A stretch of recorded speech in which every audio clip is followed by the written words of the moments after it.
Leitura em áudios do livro Esther na Casa da Pérsia e a Vida Cristã no Exílio Secular, de Emílio Garofalo Neto, pela Fiel Editora. Capítulo 4, Esther 4, Quando chega a hora de decidir. Parte 2. A decisão de agir. Então disse Esther que respondessem a Mordecai: Vai, ajunta a todos os judeus que se acharem em Susã, e jejuai por mim, e não comais, nem bebais por 3 dias, nem de noite, nem de dia. Eu e as minhas servas também jejuaremos. Depois irei ter com o rei, ainda que é contra a lei. Se perecer, pereci.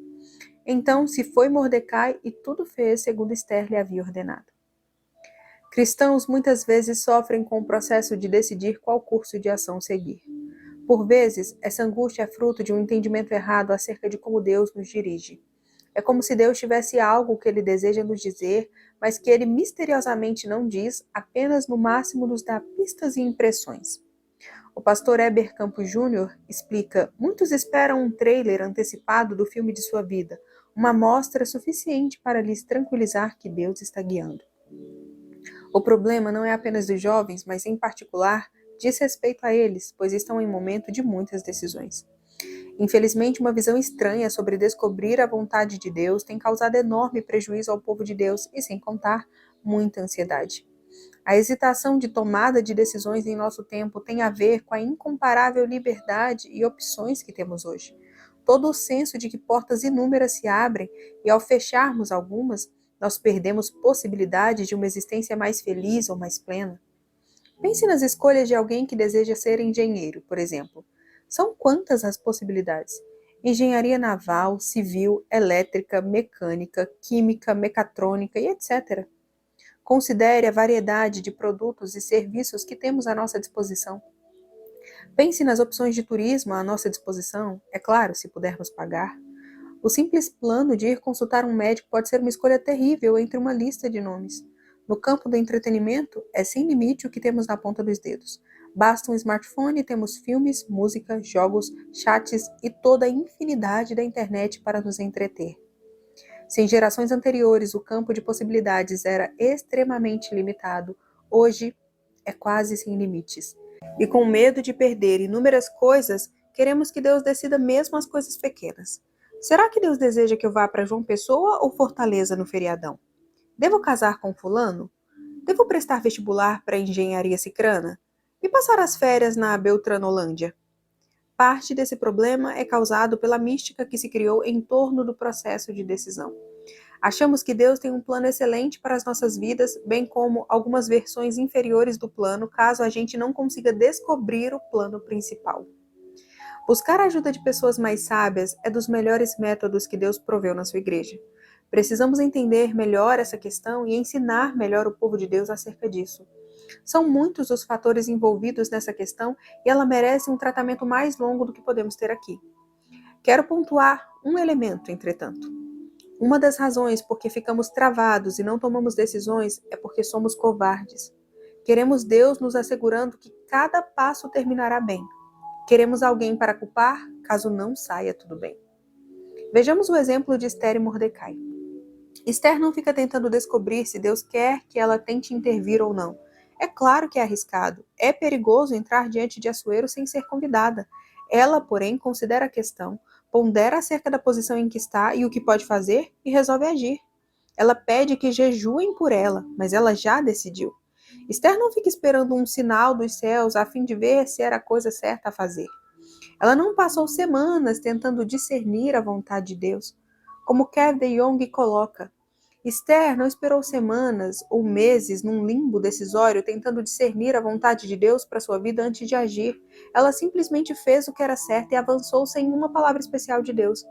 Se o rei estendesse seu cetro dourado, louvado seria o Senhor. Se ele não o fizesse, ela morreria. Esther foi mais corajosa do que a maioria dos homens que conheço, incluindo a mim mesmo. Muitos de nós, homens e mulheres, somos extremamente passivos e covardes. Não assumimos riscos em nome de Deus porque estamos obcecados com a segurança e o futuro. É por isso que a maioria das nossas orações se divide entre duas categorias. Ou pedimos que tudo fique bem, ou pedimos para saber que tudo ficará bem. Oramos por saúde, viagens, empregos e devemos orar por essas coisas. Mas muitas das nossas orações se reduzem a: Deus, não permita que qualquer coisa desagradável aconteça. Faça com que tudo fique bem para todos. Mas a confiança que Deus sabe e planeja o futuro nos liberta disso tudo. Ela nos chama a agir. Esther decide que irá, e ela fez bem. Aliás, como bem nota Franklin Ferreira, eles não se entregaram à apatia, aguardando o possível extermínio que lhes estava sendo ardilosamente arquitetado. Antes, traçaram uma estratégia eminentemente política e a executaram. Há espaço para sábias ações políticas de homens e mulheres comprometidos com o reino de Deus. E nisso tudo, temos de estar sempre treinando o coração com a palavra de Deus. Quando buscamos a vontade de Deus, ainda somos responsáveis por nossas escolhas. Após ter meditado em sua palavra, ter orado e pedido conselho a pessoas maduras, podemos avançar com confiança. Frequentemente temos de agir sem estar 100% seguros, mas fizemos a melhor escolha possível, segundo os princípios da sabedoria bíblica. Em muitos casos, a plena convicção de haver feito a melhor escolha vem somente depois da decisão, quando vemos seus frutos na providência de Deus. Assim, deixamos nossos personagens. Como tanto em nossa vida, eles vão com coragem enfrentando incertezas, buscando seguir o melhor caminho, mesmo sem saber se vai dar certo como desejam.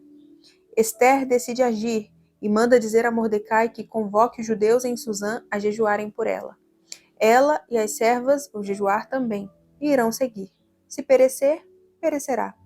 Corajosa ela, não? Corajosa mesmo com a morte assim, a espreitá-la.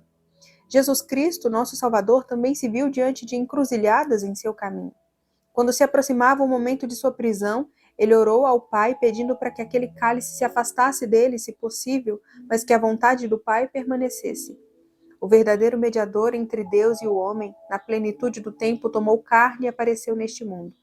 Longe de se manter confortavelmente isolado de sua comunidade, como Esther estava, Jesus se identificou conosco plenamente. Ele tomou forma de servo e viveu como um de nós neste mundo caído e adoecido pelo pecado. Então, após ter cumprido sua vida de perfeita obediência, ele compareceu perante o Pai, sabendo que não estaria apenas arriscando sua vida, mas entregando-a. Esther foi ao palácio sem saber se iria viver ou perecer. Jesus foi ao palácio de Pôncio Pilatos plenamente certo de que iria acabar perecendo. Esse era o plano acordado antes da fundação do mundo entre Pai, Filho e Espírito Santo. Nosso rei corajosamente seguiu em frente.